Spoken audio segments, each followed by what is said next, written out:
Bonjour à tous, ravie de vous retrouver en vidéo aujourd'hui.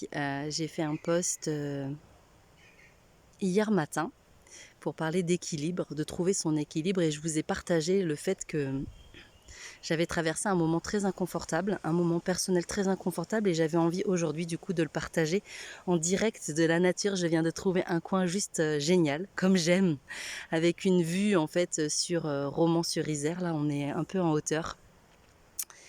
Et je me suis dit que c'était le bon endroit et le bon moment pour faire cette vidéo. Euh, je vais vous parler d'alcool. Alors vous allez me dire quoi d'alcool? C'est bizarre. Je vais vous parler d'alcool. En fait, mon histoire, c'est que mon papa en fait était alcoolique, mais lui, il se disait pas alcoolique en fait. Il était dans le déni. Et donc du coup, en fait, d'avoir été dans le déni a été très douloureux pour moi. Pourquoi? Parce qu'en fait, j'avais le sentiment que l'alcool était plus important en fait que moi, en fait, sa fille. Je parle pas de mes frères, je vais parler juste de moi en fait. Et donc du coup, ça a été vraiment hyper douloureux, cet alcoolisme en fait, puisque du coup, il y avait une forme de rejet en fait. Je me sentais rejetée et je sentais qu'il préférait l'alcool en fait. Et puis mon papa, il est décédé, j'avais 24 ans. Et du coup, pour être hyper sincère avec vous, il y a une part de moi presque qui était soulagée parce que je me disais, bah, au moins j'aurais plus ça à supporter en fait par rapport à cet alcool. Et puis après, il y a eu tout le manque, la tristesse, l'absence en fait. Et du coup, ça a été des années et des années pour me remettre de cette perte. Et du coup, ça m'a énormément fait travailler la blessure d'abandon. Donc le lien avec l'alcool, en fait, il part un peu de là, en fait. Et depuis que je suis divorcée, en tout cas, voilà, je bois pas beaucoup, enfin je bois un peu, voilà, je sais m'amuser, profiter. Comme je dis souvent fièrement, j'ai jamais pris une seule cuite de ma vie. Je sais pas ce que c'est d'être bourré. Je sais juste que c'est d'être un peu en mode ouh, c'est rigolo, on s'amuse bien. Voilà. Et puis depuis que j'étais à Redon, en fait, bah, en fait, j'étais toute seule, donc du coup, avec les enfants, enfin, surtout avec mon fils. Et puis, de temps en temps, en fait, on se faisait un apéro, et puis je buvais un verre de vin. Voilà, donc lui buvait évidemment pas d'alcool, et moi, je buvais un verre de vin. Et puis, le midi, quand il était à l'école, en fait, de temps en temps, je me disais, ah, bah, tiens, je vais me prendre une bière. Ok. Et puis, en fait, j'ai senti vraiment consciemment, hein, c'est-à-dire que je le voyais, en fait, que j'étais en train de commencer à boire de l'alcool toute seule, en fait.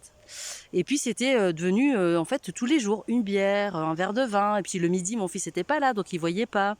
Et puis de temps en temps le soir aussi. Enfin voilà, lui il me disait rien. Et, euh, et moi je voyais ça. En fait, j'étais consciente de ça. En fait, et en même temps il y avait une part de moi qui n'arrivait pas à dire bah non. Je me disais oh ça va, c'est juste un verre. Oh ça va, c'est juste une bière. Et d'un autre côté, il y avait vraiment le mode Mayday, Mayday, qu'est-ce que tu es en train de faire quoi? Tu es en train de boire toute seule, tu es en train de potentiellement aussi bah, de partir dans un truc où là tu vas pas pouvoir t'arrêter en fait. Et donc j'étais consciente de ça, j'en ai parlé à personne, vraiment personne, même pas mon frère, même pas ma mère, même pas mes amis proches, personne. En fait, il y avait une forme de honte en fait, de se dire putain quand même Karine tu vis ça et là tu es en train de faire ça en fait. Alors c'est clair qu'on n'était pas dans une forme d'excès parce que en fait, je buvais pas non plus 3 4 bières ou 3 4 verres en fait par jour. Mais pour moi, il y avait une régularité qui s'installait et qui était pas ok en fait avec moi en fait. Et au fond, en fait, j'avais très très peur de faire subir ça à mes enfants en fait et de me dire putain mais là tu bois toute seule et puis en fait après c'est un 2 3 et puis ça s'arrête pas quoi. C'est un peu comme les M&M's quoi en fait, on en mange un puis en fait on bouffe le paquet quoi. Et c'est pour ça que dans cette notion d'équilibre, en fait, il y avait un truc qui me dérangeait, en fait. Il y avait un truc qui me disait, non, Karine, c'est pas OK, en fait. Mais pour autant, il y a eu vraiment toute une période là où j'étais en mode, bah non, c'est pas grave, je peux boire un verre, c'est bon, c'est juste un verre. Et puis en fait, je sentais que c'était aussi une forme de, parce que souvent je buvais le verre en mangeant, et puis du coup après ça m'apaisait, tout ça machin. Ok. Et puis en fait, je suis arrivée ici, à Romans-sur-Isère, il y a donc 10 jours, bientôt 15 jours. Bah, 15 jours bientôt, en fait. Et donc du coup, voilà, je suis allée faire les courses, j'ai racheté 2 bouteilles de rouge. Voilà, et donc du coup, j'ai bu un verre de rouge, machin, tout ça. OK, oh, super, on fête l'arrivée ici, nanana.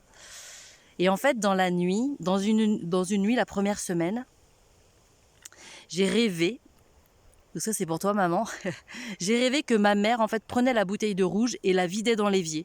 Et me disait, écoute Karine, tu bois toute seule et en plus tu bois trop et ça va pas du tout.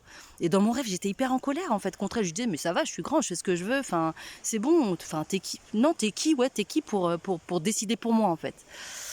Mais quand même, ce rêve, je me suis réveillée le matin, il était hyper présent quoi. Et il y avait toujours ce truc de dire, mon Karine quand même, putain. Mais il m'a fallu au moins 3-4 jours. 3-4 jours. 3-4 jours de me dire, bon, qu'est-ce que tu fais? Qu'est-ce que tu veux? Et je sentais que je me dispersais en fait aussi avec l'alcool et avec un autre sujet aussi. Voilà, faire des rencontres à tout va. Et en fait, je me disais, mais non, mais quand tu fais ça, clairement, t'es pas avec toi en fait. T'es pas avec toi-même, t'es pas connecté avec qui tu es, t'es pas connecté avec ce que tu as à faire, t'es pas connecté juste avec ton être en fait. Et du coup, lundi, le 4 juillet, en fait, l'après-midi, j'ai pris la bouteille de rouge et je l'ai vidée dans l'évier, en fait. Et j'ai dit, c'est terminé, je ne boirai plus d'alcool toute seule. Et pour la petite anecdote, hier soir, je suis allée au restaurant avec mes enfants. Et du coup, je leur dis, oh, je peux bien boire juste une bière. Mais en fait, j'étais dans le même schéma, en fait. Ma fille, elle me dit, mais oui, c'est bon. Et en fait, non. J'ai dit, bah non, je vais prendre un Virgin Spritz, en fait, sans alcool. Et j'étais super fière de moi, en fait. Et c'est juste, comment dire, je vous partage ça, pourquoi? Parce que c'est facile de se laisser glisser. C'est facile de se dire, oh, c'est juste un verre, c'est juste ceci. Mais en fait, c'est important aussi, pour moi, là, c'était important de me dire, c'est moi qui maîtrise, en fait. C'est moi qui décide. Il n'y a pas de problème de boire un verre, en fait. Il n'y a pas de problème de...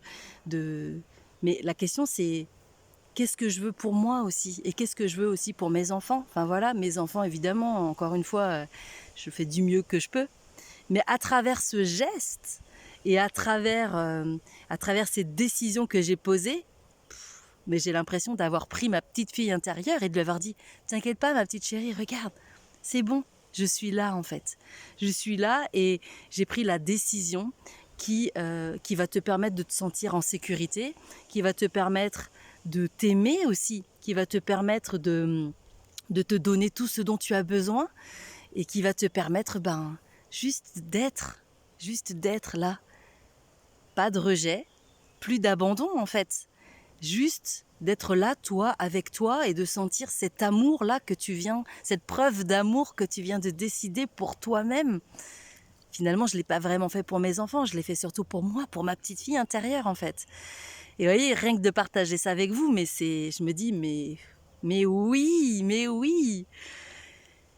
Et c'est juste magique parce que aussi à travers ce rêve, je sens que, alors c'était ma maman qui était représentée, mais je crois que c'était l'adulte que je suis qui à un moment a dit non mais c'est bon, qui a pris une décision ferme et définitive en fait.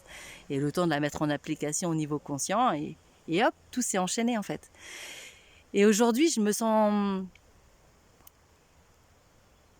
fière, je me sens heureuse, j'ai le sentiment aussi de me dire que je suis capable en fait, que je suis capable de prendre cette décision, que je suis capable de décider ce qui est juste et bon pour moi et que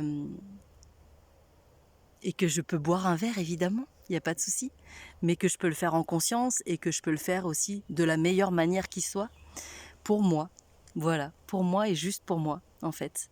Voilà, donc ça a été une fois que c'est sorti, toutes ces émotions, avec une personne qui m'accompagnait et que je remercie vraiment de tout mon cœur et qui se reconnaîtra si elle regarde cette vidéo. Ensuite, j'en ai parlé à mon frère. Et ensuite, j'en ai parlé à mon ami en fait de cœur, voilà, et ça m'a fait du bien en fait. C'est comme si aussi je retirais cette cape de honte et de dire ok, à moi aussi ça aurait pu m'arriver en fait. À moi aussi j'aurais pu voilà glisser sur ce terrain-là. Ça peut arriver à tout le monde aussi, c'est de dire voilà ça peut arriver à tout le monde. Et on est à l'abri de rien en fait, voilà. Mais tout est question de ok, qu'est-ce que tu veux en fait? Qu'est-ce que tu veux dans ta vie? Qu'est-ce que tu décides? Voilà. Voilà, c'était le partage du vendredi. Donc, je vous ferai d'autres vidéos comme ça, évidemment, pour partager ce que c'est important.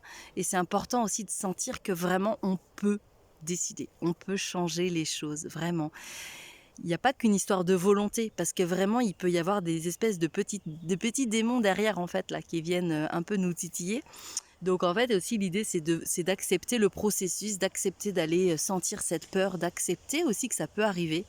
Et puis ensuite, juste d'accueillir ça, quoi. D'accueillir ça et de se dire que, ben oui, on n'est pas à l'abri, on n'est pas infaillible non plus. Et puis voilà, et puis tout va bien, en fait. Je vous embrasse, je vous souhaite une merveilleuse journée. Cette vidéo est un peu longue, mais en tout cas, elle était importante pour moi aussi. Et puis je vous dis à très vite. Et si vous avez besoin, en fait, n'hésitez pas à vous faire accompagner parce que c'est important. Moi, je faisais un accompagnement pas du tout sur cette thématique-là. Et en fait, vous voyez, c'est sorti à ce moment-là. Donc, ça m'a fait du bien, vraiment. Allez, à très vite. Ciao.